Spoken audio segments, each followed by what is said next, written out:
एक अजीब सा एहसास है ये। नीरवता है, शून्यता है, भयावहता है। सब कुछ खाली खाली सा है। सड़कें वीरान, अथाह खालीपन। वायुमंडल भी दूर तक शून्य से लग रहा है। पता नहीं ये सब है या फिर बस लग ही रहा है। पर ऐसा पहली बार तो नहीं हुआ। अच्छा, शायद इतने लंबे समय तक नहीं हुआ। शायद इतनी गहन अनिश्चितता के साथ नहीं हुआ। वो एक शून्य सा होने का एहसास। लेकिन मैं तो हूं अपने स्थान पर। मेरे आसपास भी कुल मिलाकर सब कुछ तो है ही। फिर ना दिखने वाली या ना होने वाली ज्यादातर चीजों से तो मेरा मतलब कभी रहा ही नहीं। फिर इनके ना होने को लेकर इतना डर क्यों? रोज सुबह उठने के साथ जिन आवाजों को इतने समय से सुनता आया, शायद उनकी अनुपस्थिति कहीं खलसी रही है। पास से ही रोज एक निश्चित समय पर आने वाली घंटे की आवाज, कभी कभी दूर से आती ट्रेन के हॉर्न की आवाज, एक निश्चित समय पर सामने से गुजरती गाड़ियों के घर घर आने की आवाजें, सब्जी वालों, फल वालों, पेपर रद्दी वालों की जोर जोर से लगने वाली आवाजें। सब कुछ इतना मिला जुला सा था वातावरण में। अलग होकर कभी सोचा ही नहीं। लेकिन क्या ये सब जरूरी था मेरे अस्तित्व के लिए? अब जब ये सब नहीं है तो लग रहा है कि शायद था। शायद ये सब आवाजें सब कुछ सामान्य होने का एहसास कराती रही होंगी। तो फिर क्या वो रोज मेरे आगे पीछे दौड़ती भागती कारें, रिक्शा, मोटरसाइकिल, स्कूटर, जो कई बार मुझे चढ़ाते से आगे निकल जाते थे, क्यों इतना याद आने लगे? और वो अनगिनत चेहरे जो कभी एक बार दिखकर शायद कभी दोबारा दिखेंगे भी नहीं, सभी आवश्यक थे मेरे अस्तित्व के लिए।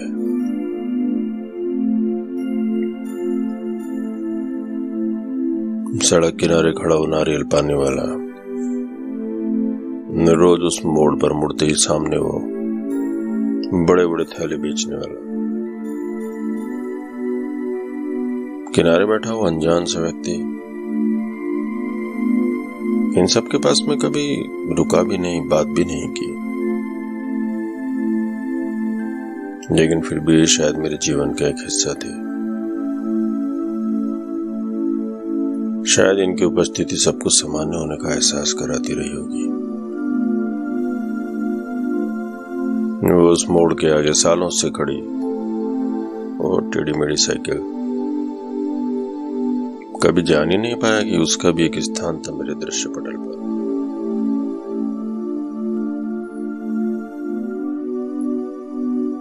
समाचार पत्र भले ही डराता हो, लेकिन उसका खुद का आ जाना भी जरूरी है मेरे लिए। नहीं तो एक अजीब सी चिंता है। एक निर्धारित अंतराल पर आती हुई आवाजें, आसमान में अचानक से किसी लाल पीली पतंग का दिख जाना, पीछे पीछे सफेद सी लाइन छोड़ते हुए उस जहाज का आगे बढ़ते जाना। शायद पता ना हो कि वो कहां जा रहा है, पर शायद आवश्यक था मेरे अस्तित्व के लिए। कभी गुमान भी नहीं हुआ। तो क्या उस किनारे वाली दुकान के सामने बांस लगाकर वो खड़ी की गई तिरपाल रात भर घर के आंगन में गिरे पेड़ के पत्तों को झाड़ू लगाकर साफ करते वो दादाजी, रोज पानी का पाइप लगाकर आंगन धोते हुए वो कुछ लोग, शायद किसी डर से बाहर नहीं आ रहे, और वो रोज वहां इकट्ठे होते पत्ते मुझे एहसास कराते हैं कि आज भी सब ठीक ठाक नहीं है। रोज दिन भर गाया गली के मोड़ से आती जाती वो हॉर्न की आवाजें, बालकनी से गाय बगाए नीचे झांकते हुए हम चेहरों का अचानक से दिख जाना आवश्यक था मेरे लिए।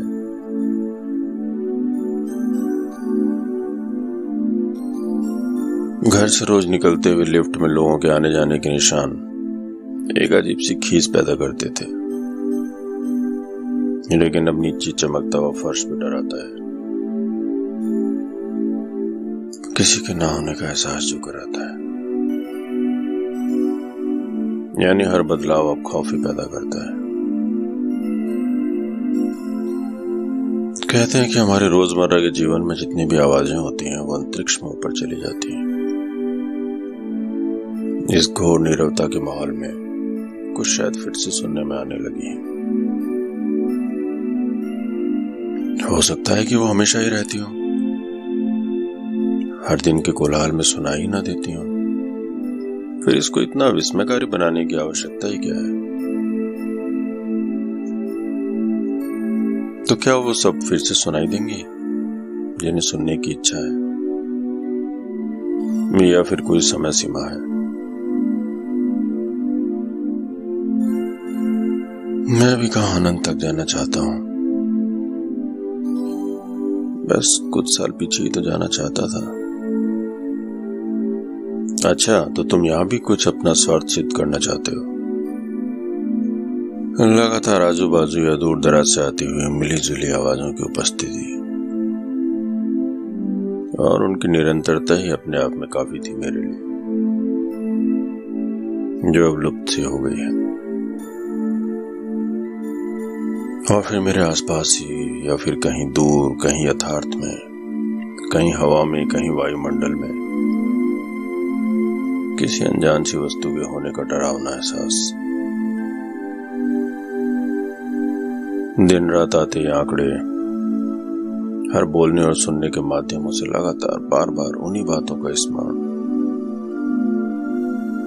छा गया है वातावरण में, चारों ओर घिरे हुए काले बादलों की तरह, जिनके पार कुछ दिखता ही नहीं, लेकिन कुछ होने का एहसास भी छूटता नहीं। पहले वो अनजाना सा डर, फिर आसपास किसी की उपस्थिति का डर, फिर खुद के स्पर्श का भी डर, किसी स्थायी समाधान के ना होने का डर, इस अथाह खालीपन में किसी यथार्थ का मुझ तक पहुंच जाने का खौफ। हाँ, यही सही शब्द है मेरे लिए।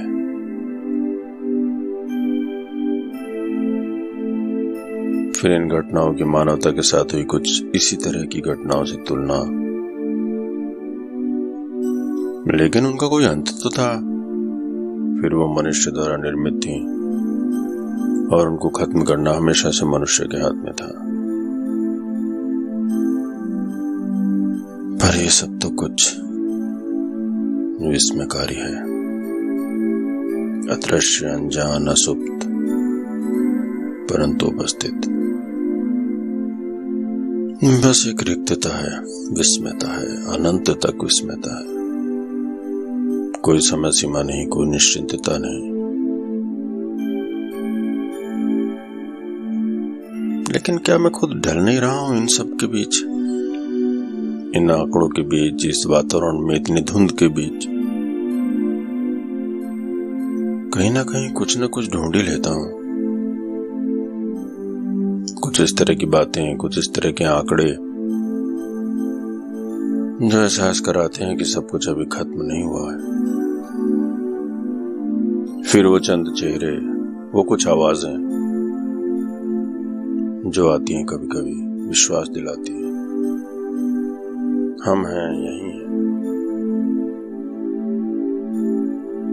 इन उम्मीदों के सहारे मैं फिर इकट्ठा करने लगा हूँ आशाओं और उम्मीदों के नए सपने।